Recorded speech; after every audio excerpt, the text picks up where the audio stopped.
Aleluia! Saúdo a todos com a santa paz do Senhor Jesus. Amém. Como é que foi o dia de vocês hoje? Dia de luta? Bom, foi bom. Foi dia de vitória? Ô, bênção! O Senhor é bom, né? Começamos o dia com vitória, porque conseguimos abrir os nossos olhos. E ali Ele já manifesta a sua glória, fez o dia nascer. Mais um dia Ele nos deu para que nós estejamos próximos a Ele. No dia de hoje, eu trago a vocês uma palavra. No dia de hoje nós vamos percorrer 60 anos da história do reino de Judá. Nós vamos falar especificamente de 3 reis que governaram Judá durante esse período. Vamos analisá-los cuidadosamente para saber o que eles têm para nos ensinar. Então, os convido, por gentileza, abram suas Bíblias no livro de 2 Crônicas, capítulo 27. 2 Crônicas, capítulo 27, versículo 6.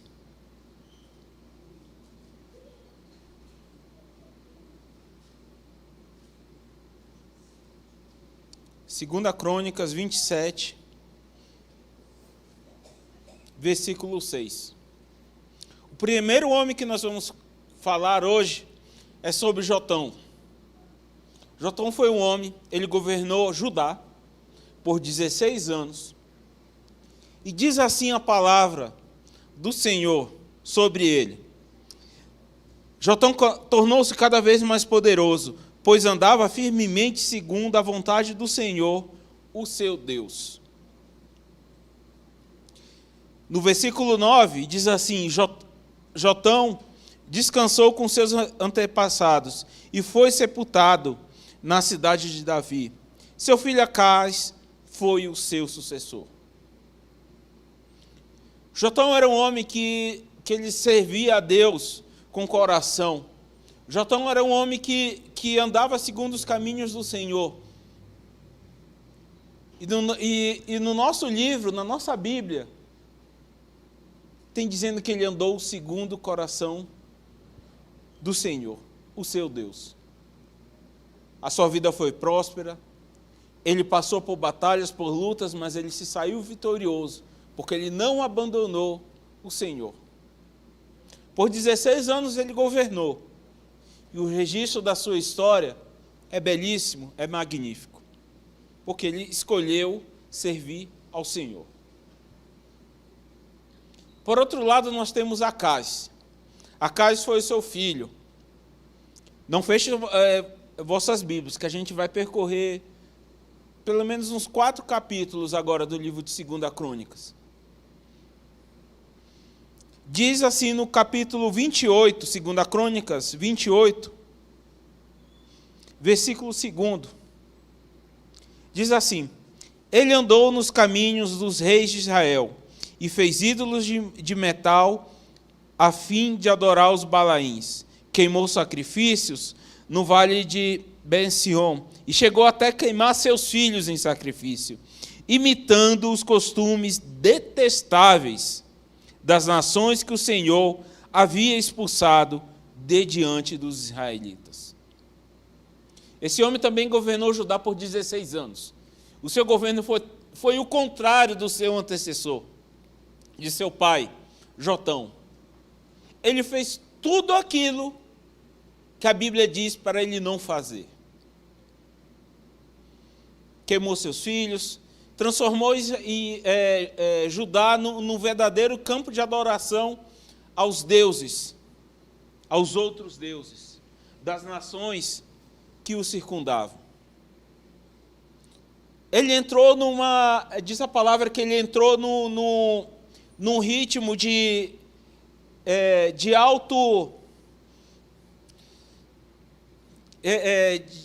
se auto-machucar,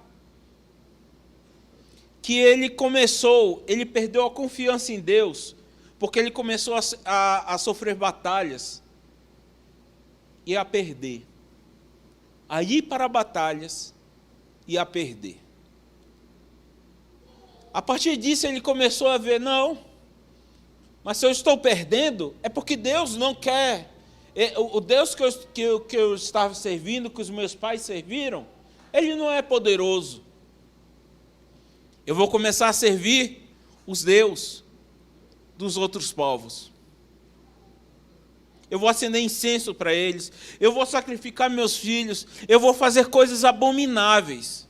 Porque na cabeça dele, o Deus a quem ele servia não era um Deus forte o suficiente. Ele não tinha consciência daquilo que ele estava fazendo. Era justamente aquilo, a consequência dos atos dele, era que Deus estava se afastando dele e permitindo que coisas ruins acontecessem com ele. No final de sua vida, diz assim, capítulo 28, 27. Acás descansou com seus antepassados e foi sepultado na cidade de Jerusalém, mas não no túmulo dos reis de Israel. Seu filho Ezequias foi o seu sucessor. Acás teve governou, nós temos 2 reis, entendam. Um governou 16 anos, segundo o coração de Deus, seguindo as orientações de Deus, sendo um homem segundo o seu coração, seguindo a Deus em todos os seus dias. Logo em seguida, nós temos um homem que escolheu por 16 anos fazer exatamente o contrário. Abandonar a Deus e se juntar a outros deuses. E ali foi a sua derrota. De tão ruim que foi o seu reinado, nem ser enterrado com os outros reis de Israel, onde seu pai, Jotão, estava enterrado, ele pôde. Coloquem ele em outro lugar, porque ele não é merecedor de ser enterrado com os outros reis de Israel. Agora temos o seu sucessor, Ezequias. E eis onde eu chego, onde eu quero falar hoje. Faço uma pergunta para vocês. Qual é a sua postura diante da derrota? Qual é a sua postura quando as coisas não vão bem? Qual é a sua postura quando você passa por uma batalha e você não a vence? Exemplificando, quando você está naquele seu mês apertado e você sofre um acidente de carro. Quando alguém da sua família fica doente e sofre. Quando alguém da sua família vem a falecer e você amava demais aquela pessoa. Qual é o seu comportamento nesses dias? Aqui nós temos Ezequias, que tinha como exemplo o seu avô, tinha como exemplo Jotão, o penúltimo rei, que era um homem que seguia o coração, que era segundo o coração de Deus, seguia os preceitos do Senhor. Em seguida nós temos Acás, que foi exatamente o contrário, e era seu pai, e ele tinha esse exemplo. Seu exemplo mais próximo era o do seu pai. Qual caminho que vocês acham que Ezequias deve ter seguido? Se você já leu essa palavra, você sabe qual o comportamento que ele se fez. Mas e nós? Como é que a gente se comporta? A gente murmura? Talvez sim. A gente perde a confiança em Deus? Muitas vezes. A gente quer resolver as coisas pelas nossas próprias forças? Também muitas vezes.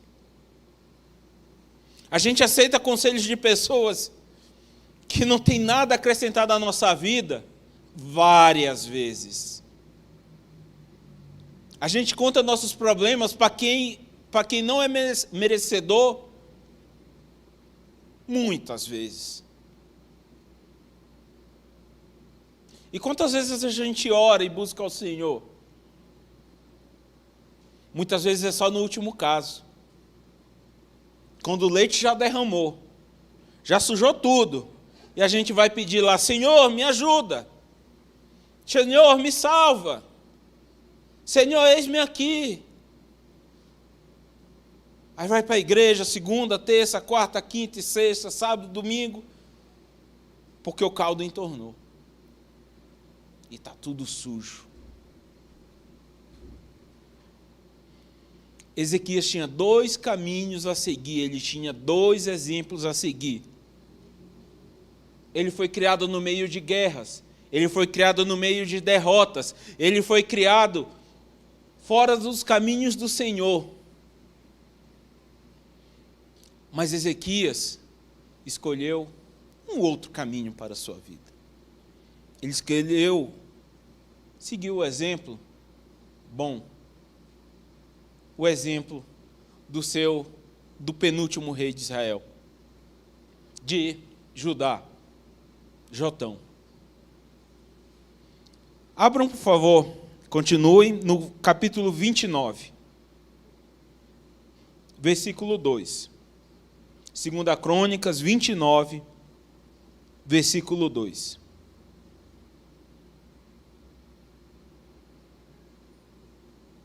Ele fez o que o Senhor aprova, tal como tinha feito Davi, seu predecessor. A inspiração deles era Davi. Percebam, quem é que está nos inspirando? A quem é que nós temos como espelho que nós queremos seguir? Quem são as pessoas terrenas que estão no nosso convívio ou que já estiveram que a gente quer seguir? No primeiro mês do ano do seu reinado, ele reabriu as portas do templo do Senhor e as consertou. Convocou os sacerdotes e os levitas, reuniu-os na praça que fica do lado leste. Disse: escutem-me, levitas, consagrem-se agora e consagrem o templo do Senhor, o Deus dos nossos antepassados. Retirem tudo que é impuro do santuário. Nossos pais foram infiéis, que o Senhor nosso Deus reprova, e o abandonaram. Desviaram o rosto do local da habitação do Senhor e deram-lhe as costas. Ezequias chegou chegando. Ezequias não esperou 5 anos, 10 anos, para fazer o que lhe era devido. A palavra diz que no seu primeiro ano de reinado, ele chegou restaurando a casa, colocando ordem na bagunça, desfazendo tudo aquilo que o seu predecessor tinha feito. Ele chegou pondo ordem. Ele chegou buscando ao Senhor, que é aquilo que a gente deve fazer na nossa vida. A gente busca o Senhor lá pelo 15º, pelo 10º ano de sofrimento, quando a gente deveria buscá-lo lá no início. Isso impediria que a gente estivesse sofrendo tanto hoje. O dia mau vai chegar na vida de todo mundo. Todos nós teremos dias maus. Todos nós ficaremos doentes. Todos nós teremos pessoas ao nosso redor que ficarão doentes, que terão problemas financeiros, conjugais. E qual é o nosso papel quando nós estamos diante de problemas como esse? Nós devemos aconselhá-los.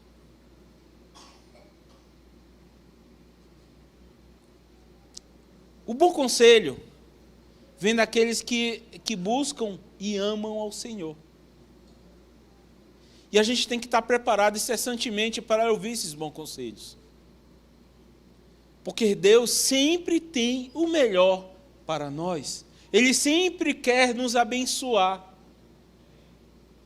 Ezequias restaurou o templo. Restaura sua casa. Até a festa da Páscoa eles tinham deixado de fazer. Para quê? Relembrar quando Deus os tirou do Egito. Para quê? Até isso eles tinham deixado de fazer. Ele retomou a festa da Páscoa. Ele foi correto. O seu grande segredo é que ele confiou integralmente em Deus. Glória a Deus, igreja. Ele confiou integralmente em Deus. Esse é o segredo do seu sucesso. A palavra diz que ele também passou por guerras. Ele foi atacado pelos povos. Era um povo que guerreava muito naquela época. País contra país, eles viviam guerreando. Cada um querendo aumentar o seu território. Judá não deixou de ser atacado. Nesses 60 anos de história que nós estamos percorrendo, Judá foi atacada várias vezes, por diversos reis. O primeiro, que foi Jotão, ele teve sucesso nessas batalhas. O segundo, que foi Ezequias, perdeu todas. E agora nós temos Ezequias, que foi vitorioso. Porque o seu coração estava entregue ao Senhor, aos deuses dos exércitos.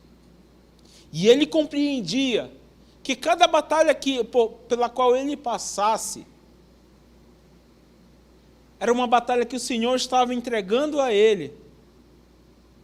Estava permitindo porque ele passasse por aquela batalha, para que ele buscasse ao Senhor sabedoria, entendimento, buscasse ao Senhor socorro, para sair vitorioso daquele momento que ele estava passando.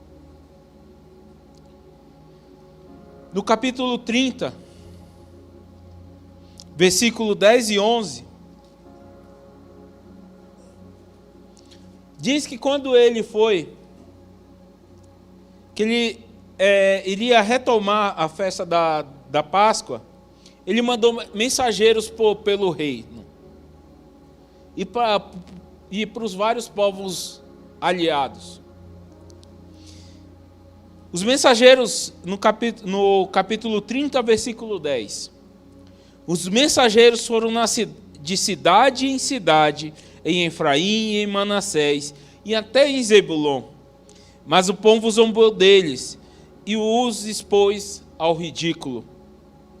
No entanto, homens de Assés, de Manassés e de Zebulon humilharam-se e foram para Jerusalém. Aqui nós temos o exemplo de duas pessoas,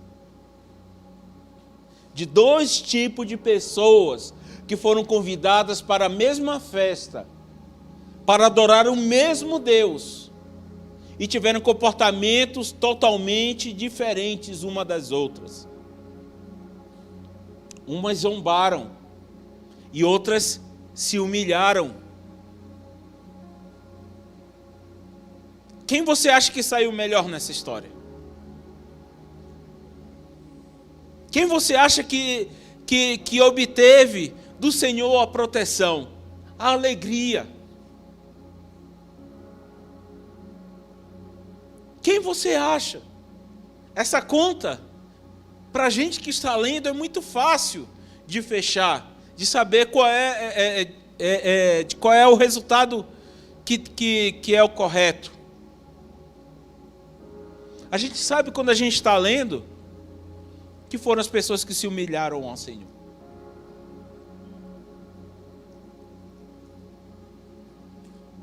Mas agora se coloque na situação delas. Se coloque você hoje, pense no seu dia a dia. Qual é o nosso comportamento? A gente zomba ou a gente se humilha? E as pessoas com quem a gente conversa e fala do Senhor, elas zombam ou se humilham?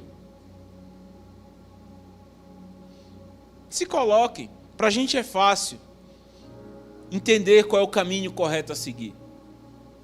Por mais que muitas vezes a gente tome caminhos que não deveriam ser seguidos. Mas o Espírito Santo vem lá e nos mostra facilmente que esse caminho não é o nosso. Mas e as pessoas que nos cercam? Que nós temos que ter carinho, compreensão, orar por elas, para que a sua visão seja restabelecida. Como é que a gente se comporta quando o convite chega para nós? Os jovens, quando os convites chegam para vocês, a gente que está mais adulto já tomou uma decisão, já está mais acertado, mas os jovens ainda recebem muitos convites para as festas que não são da Páscoa. Como é o seu comportamento quando eles chegam? Pode dar vontade, mas a gente tem que saber resistir. E saber qual é a festa que a gente deve ir. Que é a festa na casa do Senhor. Com quem a gente deve andar? A quem a gente quer imitar? Esses reis, Ezequias, diz a palavra que ele escolheu imitar a Davi. Todo mundo sabe que Davi não foi um homem perfeito, cometeu grandes pecados, mas era um homem segundo o coração de Deus, porque ele se arrependia, ele buscava o Senhor e dizia: homem carne e osso como nós, que também erramos, e temos acesso ao Pai para pedir perdão e pedir consolo e pedir a Deus que nos ajude. Esse era o espelho que eles seguiam. Quem são nossos espelhos? Quem são os nossos ídolos? A quem a gente acende incenso? Quando a gente abre o nosso celular e começa a ver as coisas, que tipo de Deus a gente adora quando a gente está lendo, buscando livros, pegando um celular e abrindo numa rede social? Que tipo de Deus a gente está vendo? O nosso comportamento tem sido como Ezequias ou o nosso comportamento tem sido como um Acais disfarçado? É a pergunta que eu faço para vocês. Acais escolheu cair e cair. E achava que ele não foi sábio o bastante para perceber que estava errado e que havia um retorno, e que havia conserto para ele. E morreu de forma que foi humilhado.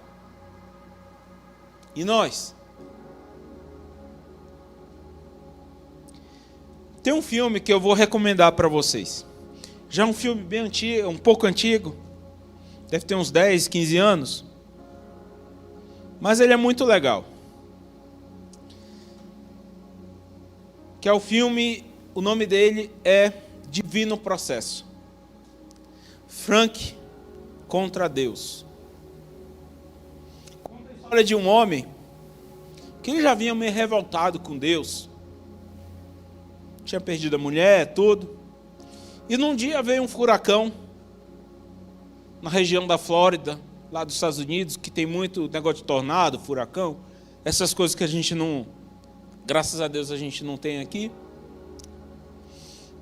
E a casa dele foi destruída. A única da rua que foi destruída. Ele não estava em casa. Ele tinha ido visitar um familiar. E a casa dele foi totalmente destruída pelo tornado. E o cachorro dele, que estava lá dentro, ficou desaparecido no meio daqueles escombros. Ele tinha seguro. Aí ele foi lá e acionou o seguro, perda total. Mas tinha uma cláusula no seguro que dizia que eventos como tornados, furacões, inundações não seriam cobertos pelo seguro. Porque aquilo ali era um evento divino. E ele já vinha na sua batalha contra Deus. Se é um evento divino, quem tem que me restituir pelos meus prejuízos e meus danos é Deus. E ele abriu uma ação contra Deus. E foram convocados todas as pessoas das várias religiões que eram os intermediários de Deus, como ele colocou. E todas as igrejas da região foram processadas ao mesmo tempo por aquele homem, já que as igrejas faziam parte do reino de Deus, então elas deveriam ressarci-lo. E ele começou a processar a Deus. No alto do seu amargor, no alto da sua revolta com Deus, ele resolveu processá-lo. Certo momento do filme, um padre, ele foi convocado à mesa lá dos réus lá para responder, e foi indagado com a seguinte pergunta: por que coisas ruins acontecem com pessoas boas? Por que coisas boas acontecem com pessoas ruins? Ele foi indagado sobre isso. Que é justamente o que nós estamos falando hoje. Qual é o nosso comportamento perante a derrota? Aquele homem foi e respondeu que para entender aquilo tinha que saber tudo que passava pela cabeça do Senhor. Não só hoje, mas o que estava por vir. Mas ele disse, para aquele que tem fé, tudo tem um significado. Tudo tem um propósito. A batalha que você está passando, ela tem um propósito na sua vida. A derrota que você teve, ela tem um propósito na sua vida. Mas tenha certeza que a guerra, você não irá perder se você escolher o lado certo, o conselheiro certo, o Deus. Se você escolher a Deus como seu guia, você pode perder batalhas, mas não perderá a guerra. Batalhas nós teremos muitas, algumas nós venceremos, outras nós perderemos, mas tenho certeza que a guerra nós nunca perderemos, porque nós escolhemos o caminho certo, nós escolhemos o lado correto da história. É por isso que nós estamos aqui. E esse mesmo homem termina com a seguinte frase: eu pedi a Deus, eu pedi força. Deus me deu dificuldade para me tornar forte. Eu pedi sabedoria. Deus me deu problemas para que eu resolvesse. Eu pedi coragem. Deus me deu perigos para superar. Eu pedi amor. Deus me deu pessoas com problemas para eu ajudar. Ele termina: então eu compreendo que as minhas orações foram atendidas.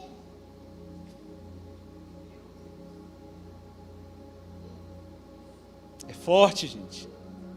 É forte porque a gente imagina uma vida em que a gente não vai ter dificuldades, que a gente não vai ter problemas, que nós não enfrentaremos perigos, e que todas as pessoas que nós iremos nos relacionar serão perfeitas.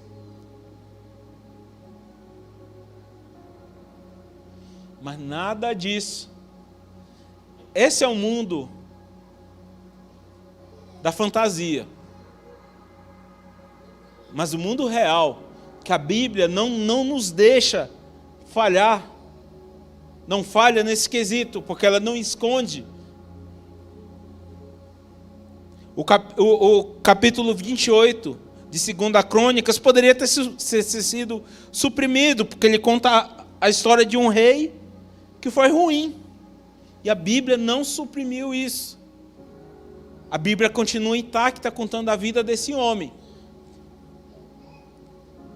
Para que a gente saiba que as nossas orações serão respondidas, para que a gente tenha fé, que a sabedoria de Deus, que é muito infinita, infinitamente superior à nossa, para tudo terá um propósito.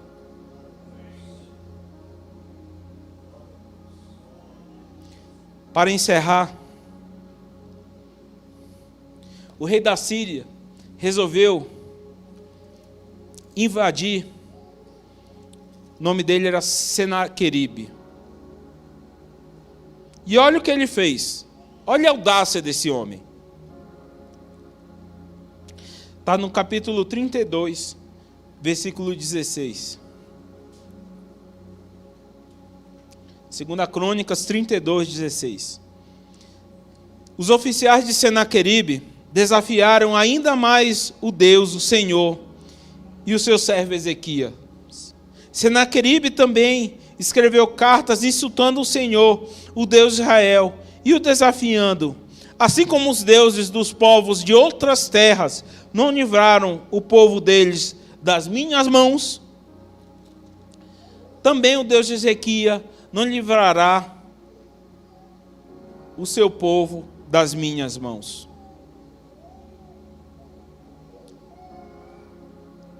Essa história termina assim.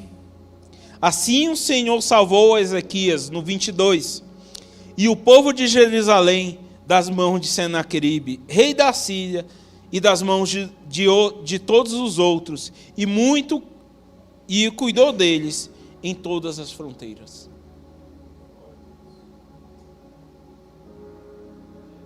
Um líder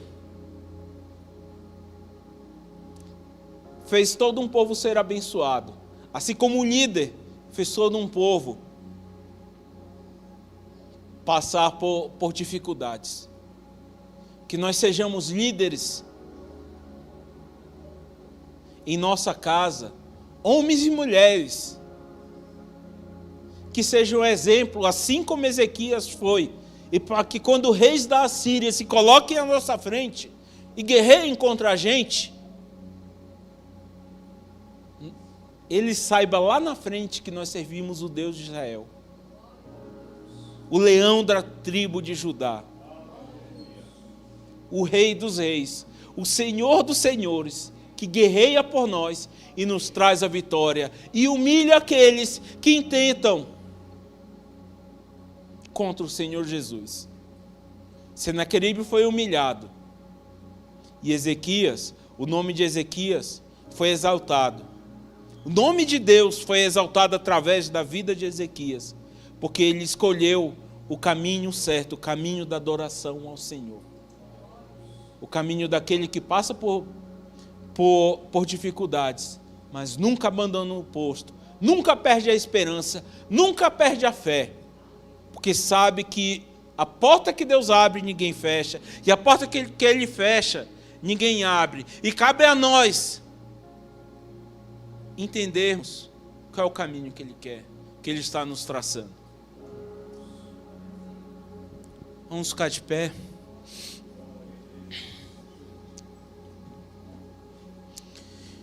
Eu peço a você, a gente passa por momentos que nós estamos fracos, que a gente até duvida do Senhor, do poder de Deus. Eu sei que a gente muitas vezes fica triste porque a gente fala do poder de Deus para os nossos amigos, os nossos irmãos, e eles não. E aquilo parece que não surte efeito na vida dele. Eu sei que muitas vezes a gente está passando por lutas, como Ezequias passou, sendo atacado. Eu sei que a gente passa por todas essas dificuldades. Mas pense nessas pessoas, pense em você nesse momento. Ore por você, coloque pessoas. Deus está colocando elas em sua mente agora, pela qual você deve orar por elas. para que eles sejam as pessoas que adoram e buscam ao Senhor. Senhor meu Deus, Pai querido, que estamos em Tua presença, Senhor. Nós te adoramos porque Tu és o Deus que reina eternamente nessa terra, Senhor. Tu criaste o universo, Tu nos criaste, Pai, para a Tua glória, Senhor. Eu te peço por cada vida, Senhor.